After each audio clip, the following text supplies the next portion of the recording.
First thing ಸರ್ವ homes ಅಂತ ನಮಗೆ ಪರಿಚಯ ಇದು ಮಾಡಿದ್ದು ನನ್ನ ಫ್ರೆಂಡ್ ಮೂಲಕ, ಅಭಿಷೇಕ್ ಅಂತ. ಸೊ ಅವ್ರ ಥ್ರೂ ನಾವು ಅಪ್ರೋಚ್ ಇದು ಮಾಡಿದ್ದು, ಸೊ ಸರ್ವ ಹೋಮ್ಸ್ ಅಂತ. ಸೊ ಅದರಿಂದ ಕಂಪ್ಲೀಟ್ ಫ್ರಮ್ ಸ್ಟಾರ್ಟಿಂಗಿಂದ ಹಿಡಿದು ಎಲ್ಲ ಪ್ರೋಸೆಸ್ ಆಗಲಿ, ಥ್ರೂ ಅಗ್ರಿಮೆಂಟ್ಸಿಂದ ಹಿಡಿದು ಎಲ್ಲ ಕಂಪ್ಲೀಟ್ ಸ್ಟೆಪ್ಸ್, ಒಂದೊಂದು ಸ್ಟೆಪ್ಸ್ ಬಂದ್ಬಿಟ್ಟು ಕ್ಲೀನಾಗಿ ಎಕ್ಸ್ಪ್ಲೈನ್ ಮಾಡಿ ನಮಗೆ ಎಕ್ಸಿಕ್ಯೂಷನ್ ಆಗಲಿ, ಫೌಂಡೇಶನಿಂದ ಹಿಡಿದು ಯಾವುದೇ ಕೆಲಸ ಕಾರ್ಯಗಳಾಗಲಿ, ಸ್ಟೆಪ್ ಬೈ ಸ್ಟೆಪ್ ಪೇಮೆಂಟ್ಸ್ ವಿಷಯದಲ್ಲಾಗಲಿ ಎಲ್ಲ ವಿಷಯಗಳು ಸ್ಮೂತಾಗಿ ಓರಿಯೆಂಟೆಡ್ ಆಗಿ ನಡ್ಕೊಟ್ಟು ಇದಾಗಿ ಬಂದಿರೋದು ಸರ್ವ ಹೋಮ್ಸ್. ತುಂಬ ಹೆಲ್ಪ್ಫುಲ್ ಆಗಿತ್ತು ನಮಗೆ.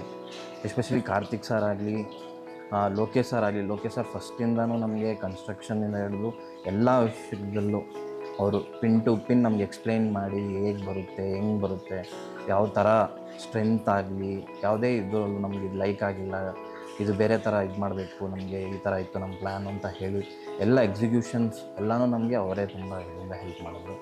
ಸೊ ಯಾವುದೇ ಎಲ್ಲ ಥರ ಹೇಳಬೇಕು ಅಂದ್ರೆ ನಮ್ಮ ಫ್ಯಾಮ್ಲಿ ಥ್ರೂ ನಮ್ಮ ಒಪಿನಿಯನ್ಸ್ ಆಗಲಿ ಎಲ್ಲನೂ ಕ್ಲೀನಾಗಿ ಎಲ್ಲ ಅಪ್ರೋಚ್ಫುಲ್ಲವಾಗಿ ತಗೊಂಡು ನಮಗೆ ಇದು ಮಾಡಿಕೊಟ್ಟಿದ್ದಾರೆ. ಸೊ ಅದೇ ಹೇಳಬೇಕು ಅಂದರೆ ಡ್ರೀಮ್, ನಮ್ಮ ಮನೆ ಅಂತ ಹೆಂಗೆ ಬರಬೇಕು ಅಂದ್ಕೊಂಡಿದ್ದೀವೋ ಸೊ ಹಂಗೆ ಬಂದಿದೆ.